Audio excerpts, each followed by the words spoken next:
سابق وزیر اعظم عمران خان کی صحافیوں اور وکلا سے گفتگو۔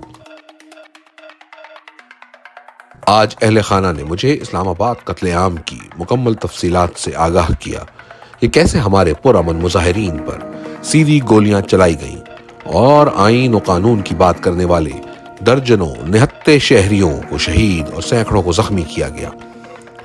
اب تک 12 شہداء کی تفصیلات سامنے آ چکی ہیں۔ یہ جو بربریت ہوئی ہے پاکستان کی تاریخ کا سیاہ ترین باب ہے۔ یحییٰ خان پارٹ 2 ملک پر مسلط ہو کر بیٹھ گیا ہے۔ میں نے سپریم کورٹ سے مطالبہ کیا ہے کہ غیر جانبدار جوڈیشل کمیشن بنا کر نہتے اور پرامن شہریوں کے قتل عام کی تحقیقات کروائی جائیں اور قتل عام کا حکم دینے والے اور اس میں ملوث عناصر کو سخت ترین سزائیں دی جائیں۔ میری اس معاملے پر مزید مشاورت جاری ہے اور میں تفصیلات اکٹھی کر رہا ہوں۔ ہم اس معاملے کو ایسے نہیں چھوڑیں گے۔ اگر کسی کو لگتا ہے کہ ایسے خوف پیدا کرنے سے عوام چپ بیٹھ جائیں گے تو یہ اس کی خام خیالی ہے۔ ہم اس ظلم کے خلاف تمام عالمی فورمز پر اپنی آواز بلند کریں گے۔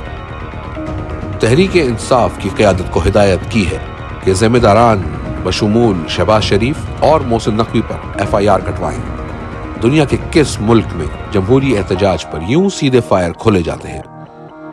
شہداء اور زخمیوں کے حوالے سے اسلام آباد اور راولپنڈی کے ہسپتالوں کا ڈیٹا جلد از جلد پبلک کیا جائے اور تمام ہسپتالوں اور سیف سٹی کی CCTV فوٹیج محفوظ کی جائے تاکہ 9 مئی کی طرح شواہد غائب نہ کیے جا سکیں۔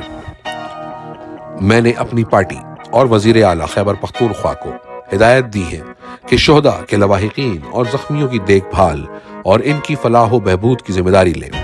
جو لوگ لاپتہ ہیں ان کی بازیابی کے لیے تمام توانائی خرچ کریں اور جو لوگ گرفتار ہیں ان کے کیسز کی پیروی کرنے والے وکلا کی ٹیمز کی حوصلہ افزائی کریں۔ جہاں تک آپریشن کی کامیابی اور ناکامی کا سوال ہے تو آپریشنز تو بندوق کی زور پر کامیاب ہو ہی جاتے ہیں۔ لال مسجد آپریشن بھی کامیاب ہی تھا۔ یحییٰ خان نے بھی آپریشن کامیاب کیا تھا مگر اس کے 1 ماہ بعد ملک 2 ٹکڑے ہو گیا تھا۔ اسلام آباد میں جو خون کی ہولی کھیلی گئی اس کا اثر بہت دیر پا ہوگا۔